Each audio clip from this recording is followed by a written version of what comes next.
इंशाल्लाह मैं भी इकट्ठा राशन महीने का लिया करूँगी। मैं अपनी दूसरी सिस्टर को देखती हूँ यूट्यूब पर, वो ना महीने का माशाल्लाह राशन इकट्ठा लेके आती हैं और पता नहीं राशन इंशाल्लाह अल्लाह ताला जब अस्सलाम वालेकुम मेरी प्यारी यूट्यूब फैमिली, उम्मीद है आप सब ठीक और खैरियत से होंगे। अल्हम्दुलिल्लाह मैं भी ठीक हूँ, अल्लाह का शुक्र अल्हम्दुलिल्लाह। इंसान की ज़िंदगी में परेशानियाँ आती रहती हैं वक्त के साथ और हमें इन परेशानियों का सामना करना चाहिए। और मेरे साथ भी ऐसे हुआ जिसकी वजह से मैं वीडियो अपलोड नहीं कर सकी। बस कुछ घरेलू मसले कुछ थे, कुछ परेशानी ऐसी थी, टेंशन ऐसी थी कि मैं जिसकी वजह से वीडियो अपलोड नहीं कर सकी। वैसे आज की महंगाई के दौर में हर शादीशुदा जोड़ा है, मिडिल क्लास, उनके यहाँ परेशानियाँ टेंशन ख़त्म नहीं होती। चाहे वो बच्चों की तरफ से हो, चाहे घरेलू मसला हो, खर्चा हो, या फिर किसी भी चीज़ की तरफ से हो। दिन ब दिन जितनी महंगाई बढ़ रही है, टेंशन और इजाफा होता जा रहा है। और आज मैं आप लोगों से अपने साथ अपनी रूटीन शेयर करूँगी सुबह की। तकरीबन मैंने सुबह उठी, नमाज़ पढ़ा, नमाज़ पढ़ने के बाद मैं किचन में गई। किचन से सबसे पहले मैंने अपना जो सा सुबह की नाश्ते की रूटीन होती है उसे कंप्लीट किया, क्योंकि आज बच्चों का स्कूल का पहला दिन था और बच्चे कह रहे थे कि मम्मा हमने आलू वाले पराठे लेके जाने हैं।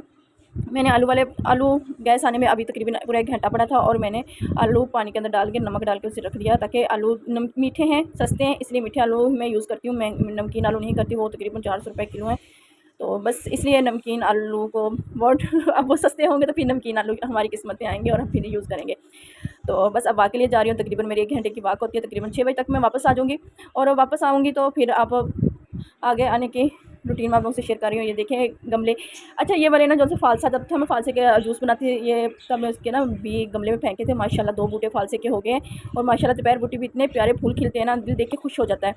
और बच्चों को मैंने उठाया, बच्चों को मैंने मस्जिद भेजा। भेजने के बाद मैं अपना कमरे में गई और ये देखिए मेरा छोटा बेटा मस्जिद जाते हुए कपड़े उतार के यहीं रख गया था और मैंने उससे मना भी किया कि बेटा जाते हुए कपड़े हमेशा वॉशरूम में या चेयर के ऊपर रख के जाया करो, ताकि पता हो कि ये धोने वाले कपड़े हैं। तो बस वो छोटा है, अभी उसे इतनी समझ नहीं है, पर मैं उसे ट्रेन कर रही हूँ। पर मेरी दोनों बेटी हैं, वो बहुत माशाल्लाह समझदार हैं। वो अपने कपड़े उतार के वॉशिंग मशीन में ही रखती हैं और मैं जैसे उन्हें कहती हूँ वैसे ही बिल्कुल करती हूँ। और मैं तकरीबन पार्लर की ट्रेनिंग के लिए जा रही हूँ, तो मैं वहाँ पर गई थी, मेहंदी की ट्रेनिंग की। ये मैंने पहली दफ़ा मेहंदी लगाई थी और उसके बाद मैं गैस चेक कर रही थी कि गैस आई है या नहीं। तो बस गैस जैसे ही आई, मैंने आलू उबलने के लिए रख दिया और फिर मैंने फटाफट आलू छील के फटाफट झटपट जो आते हैं ना आलू वाले, तकरीबन मैंने ना 10 मिनट भी नहीं, 5 मिनट के अंदर फटाफट मैंने आलू छील के इसके अंदर मैंने एक प्याज को मैंने कद्दूकश करके और हरी मिर्चें कूट ली थी। उसके अंदर मैंने कुछ ज़्यादा चीज़ें नहीं डाली, धनिया था, प्याज था, लाल मिर्च थी, धनिया था, हल्दी थी, गरम मसाला था और नमक था। पहले मैं कुंडी के अंदर कूटने लगी तो मेरी बेटी कह रही थी कि मम्मा आप आलू वाला वो लेके आई ना मैश करने वाला, आप उसके साथ करो। मैंने कहा ठीक है मैं करके देखती हूँ। मैंने उसके साथ किया, वाकई बड़े ज़बरदस्त मैश हुआ और मेरी बेटी साथ मेरी हेल्प करा रही थी, यानी मामा लाओ मैं आपकी हेल्प करा दूँ। तो मैंने कहा चलो ठीक है, शाबाश बेटा।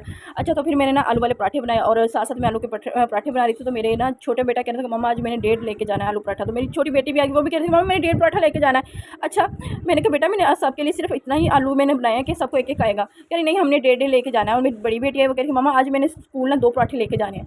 तो मैंने कहा चलो ठीक है, मैं देखती हूँ कि अगर बन गए तो ठीक है। घर सिंपल मैं पराठा बना लूँगी और तकरीबन रात को ना गोभी आलू बनाई थी ना, तो उसी के साथ रोटी खा लेंगे। अगर आलू वाले पराठे बच गए तो आलू वाले के साथ खा लेंगे। तो माशाल्लाह अल्लाह ताला ने बरकत डाल दी थी। और मैंने बच्चों को भी तकरीबन 1.5 छोटों को दिए पराठे टिफ़िन के अंदर, फिर बच्ची को भी अपनी को बड़ी को 2 दिए और उसके अलावा इनको मैंने नाश्ता भी कराया पराठे के साथ। फिर उसके बाद भी माशाल्लाह 4 पराठे बन गए थे, जिसमें से अम्मी का था, एक अब्बू का था और एक मेरा और इनके पापा का।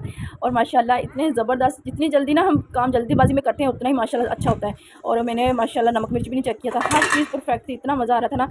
तो मेरी बेटी कह रही थी कि मम्मा आपने ना जैसे आज आलू बनाए ना बिल्कुल ऐसे बनाने। तो मैंने कहा ठीक है इंशाल्लाह बेटा, मैं ऐसे ही आप लोगों को ना हफ्ते में तकरीबन 1 दफ़ा आलू वाले पराठे बना दिया करूँगी और हफ्ते में 1 दफ़ा चावल। तो कह रही थी मम्मा ठीक है ऐसे ही ठीक है। मेरी बड़ी बेटी को समझदार, वो समझ जाती है, वो मुझे तंग नहीं करती। छोटे बच्चे तंग करते हैं, ज़ाहिर उन्हें हम समझा नहीं सकते, वो नादान है, वो बच्चे ज़िद करते हैं। बच्चों को क्या पता कि घर के मामले, घर के मसले, घर के मसाइल क्या हैं, माँ बाप कैसे हमें पाल रहा है, हमें पढ़ा रहा है। तो बस बच्चों को बड़ी मेरी बेटी समझदार है, वो समझ जाती है कि मैं ज़्यादा हम लोगों ने माँ बाप पर बोझ नहीं डालना। और जब वो मुझे किसी चीज़ की फरमाइश करती है ना, मैं उसे कह देती हूँ कि बेटा मैं आपको बाद में चीज़ बना दूँगी, तो वो खामोश हो जाती है, ठीक है मम्मा आप मुझे बाद में बना देना। तो छोटे बच्चे हैं, बस उन्हें थोड़ा हैंडल करना मुश्किल हो जाता है, पर वो भी जब मैं बैठ के उन्हें प्यार से समझाती हूँ, तो अगर प्यार से ना समझे तो फिर डांट से। तो बस ऐसी लाइफ गुजर रही है। और साथ साथ में तकरीबन हम लोगों का डेली का राशन आता है घर में, तकरीबन मैंने डेली का राशन लेना होता है, जिसके अंदर सर्फ होता है, घी होता है पाया, और इसके साथ अगर कोई छोटी मोटी चीज़ हो तो वो डेली मैंने लाजमी लेनी होती है, क्योंकि इनके पापा की बस का है कि आपने ना बस उतनी चीज़ लेनी है जितनी आपको ज़रूरत हो। तो वैसे इकट्ठी चीज़ में बरकत होती है, पर इंशाल्लाह जब अल्लाह ताला हमारे हालात बेहतर करेगा इंशाल्लाह मैं भी इकट्ठा राशन महीने का लिया करूँगी।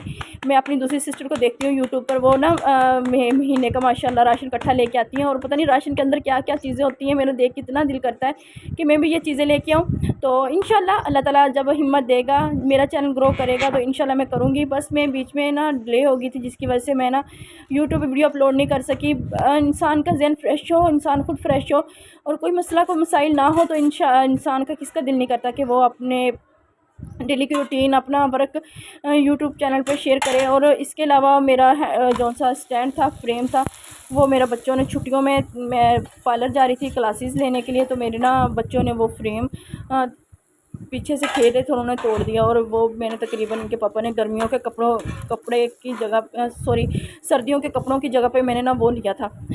तो उनके पापा ने मुझे सर्दियों के कपड़ों के लिए ना पैसे दिए थे, तो मैंने उनसे कहा कि मैंने ना सूट नहीं लेना, मैंने फ्रेम लेना है ना, मोबाइल वाला स्टैंड। तो उन्होंने वो मुझे लेके दिया था, पर बच्चों ने वो तोड़ दिया। और मुझे वीडियो रिकॉर्ड करते हुए अब इतनी मुश्किल हो रही है ना, पहले तो मैं ना बहुत हाइट हुई थी जब मुझे पता चला कि फ्रेम टूट गया। तो पर ख़ुद को हिम्मत दी तो इंशाल्लाह फिर अल्लाह मियाँ गुंजाइश देगा, पैसे देगा तो बनवा लूँगी, नहीं तो उसी को ठीक करने की कोशिश करूँगी। वैसे मैंने उसे ठीक करने की कोशिश तो की थी, पर उसके जहाँ पे मोबाइल को हैंग करते हैं, मोबाइल को बिल्कुल ठीक स्टेज में हम टांगते हैं ना, उस जगह से वो वाला ना पुर्जा मेरे बच्चों ने गायब कर दिया। तो सच में इतनी टेंशन, इतनी परेशानी है। ज़ाहिर 3500 रुपये का तब आया था, तो अब मुझे लगता है 4 से 5 हज़ार का हो गया है, तकरीबन 1.5 साल पुरानी बात है।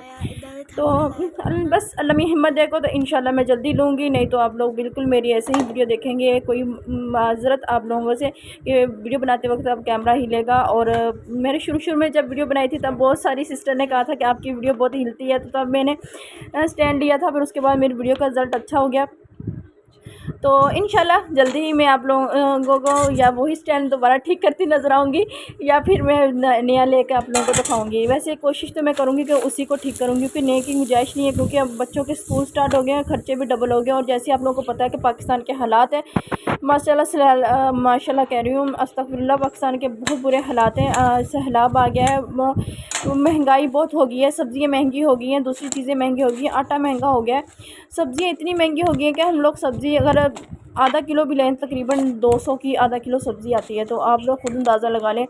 तो इसमें यही कोशिश करूँ कि उसी को ठीक करो। ओके, खुदा हाफिज़। नहीं बस